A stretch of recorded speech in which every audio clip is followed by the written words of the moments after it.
அஸ்தினாபுரம் அப்படிங்கிற பிரம்மாண்டமான நாடு இருக்குது. இந்த நாட்டை ஆட்சி செய்யக்கூடிய மன்னன் பேர் தான் சந்தனு.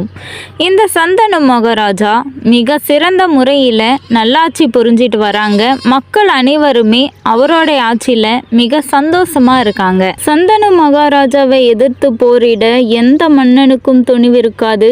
அவ்வளவு சிறந்த ஒரு மாவீரர் தான் இந்த சந்தனு. ஒரு நாள் காட்டுக்கு போகிறாரு வேட்டையாட. அங்கே ஒரு நதிக்கரை இருக்கு. அந்த நதிக்கரையோரமாக ஒரு பெண் இருக்கா. அந்த பெண் பேர் தான் கங்கை தேவி. கங்கா தேவியை பார்த்த உடனே அவளுடைய அழகுல சந்தனு மகாராஜா மயங்கிடுறாரு.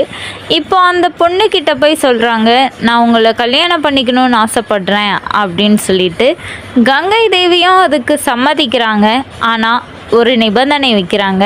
அது என்ன நிபந்தனை அப்படின்னு பார்த்தீங்கன்னா, கங்காதேவி எது பண்ணாலும் ஏன் இப்படி பண்ணுற அப்படின்ட்டு எந்த கேள்வியும் மன்னன் கேட்கக்கூடாது. ஒருவேளை மன்னன் அப்படி கொஸ்டின் கேட்டாங்கன்னா கங்காதேவி அந்த நிமிஷமே அவங்கள விட்டு போயிடுவேன் அப்படின்னு சொல்லிட்டு ஒரு நிபந்தனை வைக்கிறாங்க.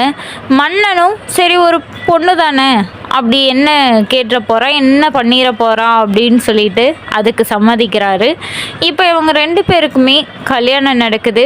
இல்லறம் நல்லறமாக போயிட்டுருக்கு. மன்னனுடைய ஆட்சியும் எந்த ஒரு குறையும் இல்லாமல் நல்ல சீரும் சிறப்புமாக நடந்துகிட்ருக்கு.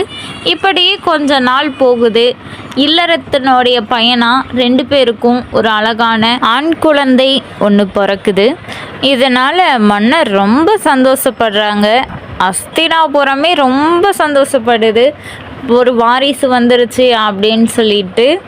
இப்போ இந்த சந்தோஷம் சந்தனு மகாராஜாவுக்கு கொஞ்ச நேரம் கூட நீடிக்கலை. ஆமாங்க, கங்கை இருக்கா இல்லையா, பிறந்த குழந்தைய சந்தனு மகாராஜா கூட பார்த்துருக்க மாட்டார். அவர் பார்க்குறதுக்கு முன்னாடியே அந்த குழந்தையை எடுத்துகிட்டு போய் தண்ணியில் போட்டு கொன்னுடுறான். இந்த செய்தியை கேள்விப்பட்ட சந்தனு மகாராஜா துடிச்சு போயிடுறாரு.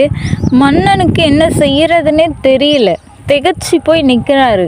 அதான் மன்னன் சத்தியம் பண்ணி தந்திருக்காரு, வாக்கு தந்திருக்காரு இல்லையா, என்ன பண்ணாலும் கேள்வி கேட்க மாட்டேன் அப்படின்னு சொல்லிட்டு. ஒருவேளை அப்படி கேள்வி கேட்டால் கங்கை தேவி சந்தனு மகாராஜா விட்டு போயிடுவான். இப்போ மனைவி முக்கியமாக குழந்தை முக்கியமானு பார்த்தா மனைவி தான் முக்கியமாக தெரியுது.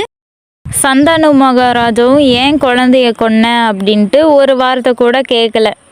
இப்போது இந்த வருத்தத்தில் இருக்காரு. ஆனால் கொஸ்டின்னா கேட்கலையே தவிர அவருக்கு ரொம்ப வருத்தம். அந்த வருத்தத்திலேயே கங்காதேவி ரெண்டாவது குழந்தையும் பிறந்துடுது. இப்போ இந்த ரெண்டாவது குழந்தையாவது விட்டு வைக்கிறாளா அப்படின்னு பார்த்தீங்கன்னா அதுவும் இல்லை, கொண்டு போய் கொன்னுடுறான்.